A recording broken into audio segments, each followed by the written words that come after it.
भाइयों, आज का दिन जनपद गोंडा के लिए बहुत महत्वपूर्ण दिन है, जब यहाँ की एक प्राकृतिक झील को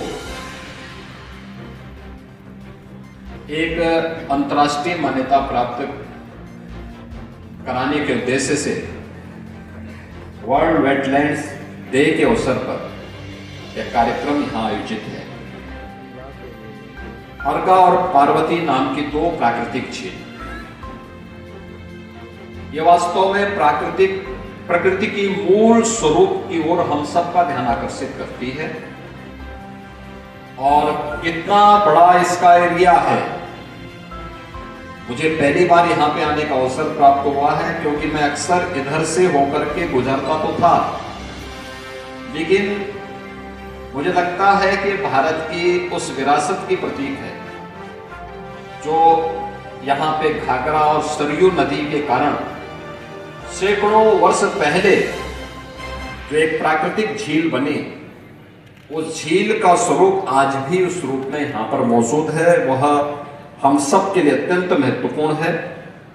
और इस कार्यक्रम को यहाँ पर आयोजित करने के लिए आदरणीय प्रधानमंत्री जी का, केंद्रीय पर्यावरण और वन मंत्री के रूप में यहाँ के लोकप्रिय सांसद को हृदय से धन्यवाद देता हूं कि उन्होंने इस कार्यक्रम को यहाँ पर आयोजित करके उसको मान्यता प्रदान करने का काम किया है।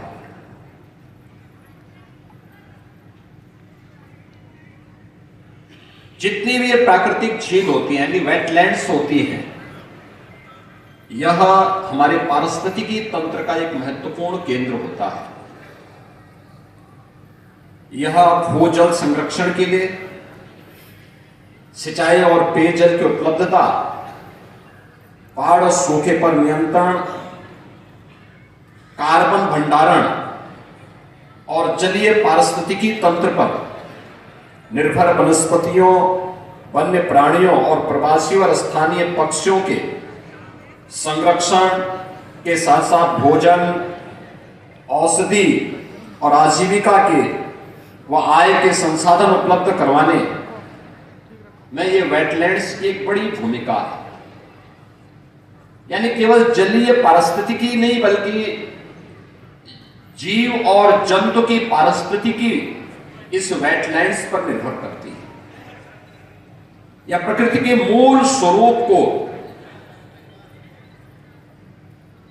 हम सबको अपनी ओर आकर्षित करने का और उसकी ओर ध्यान आकर्षित करने का एक माध्यम भी बनती है।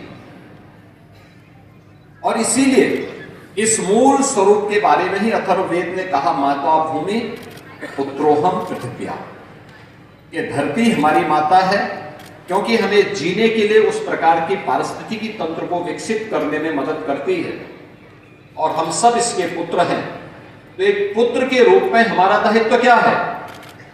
एक पुत्र का दायित्व होता है अपनी मां का संरक्षण करे, उसकी सुरक्षा करे और उस दिशा में एक बेहतर प्रयास करे। अक्सर होता है कि इस प्रकार की जो भी साइट होती है वह अतिक्रमण की चपेट में आती है, बेतरतीब वहां पे निर्माण कार्य होने लगता है, और उससे वहां पर जो पारिस्थितिकी तंत्र है वह प्रभावित होता है। आज इसका दुष्परिणाम तमाम वेटलैंड्स भुगत रही है। बहुत सारी जीव और जंतु की प्रजातियां इसके कारण नष्ट होती हैं। और इसी को ध्यान में रख करके जो रामसर साइट थी, रामसर का जो इस अंतर्राष्ट्रीय वेटलैंड्स कन्वेंशन में 1971 में यह तय हुआ था कि दुनिया को बचाना है तो हमें इस पर ध्यान देना होगा। ये रामसर ईरान के अंदर एक स्थल है जहां पर एक इंटरनेशनल कन्वेंशंस के माध्यम से 1971 से लगातार ये कार्यक्रम आयोजित होते हैं, और दुनिया का ध्यान इस ओर आकर्षित किया गया था। और हमें बताते हुए प्रसन्नता है कि आज आदरणीय प्रधानमंत्री जी की प्रेरणा से यानी देश की आजादी के बाद 65 वर्षों में मात्र 23 रामसर साइट तैयार हुई थी, यानी वेटलैंड साइट को चिन्हित किया गया था, जिन्हें मान्यता मिली थी। और पिछले 10 वर्ष में देश के अंदर 63 नई साइट को इसके लिए चिन्हित किया गया। यानी हमें अपने पारिस्थितिकी तंत्र को बचाने के लिए, भारत को समग्र विकास की दिशा में अग्रसर करने के लिए आज प्रधानमंत्री मोदी जी कितने आग्रही हैं, वह इसी से आप अंदाजा लगा सकते हैं। इस 65 वर्षों में हम लोगों ने लक्ष्य प्राप्त किया मात्र 23 का, और पिछले 10 वर्ष में हमने उस 23 साइट को बढ़ा करके आज 89 साइट तक पहुंचाने में सफलता प्राप्त की है। अकेले उत्तर प्रदेश के अंदर आप देखेंगे बहुत सारे ऐसे साइट हैं, उसके संरक्षण की दिशा में भी प्रयास हमें निरंतर करने पड़ेंगे। उस दिशा में एक नई शुरुआत होनी चाहिए। बहुत सारी जगह हम लोगों ने चिन्हित करके भी दिए हैं, और मुझे अच्छा लगा कि यह कार्यक्रम उस दिशा में एक नया प्रयास प्रारंभ, इसके माध्यम से हम प्रारंभ करने में सफल होंगे।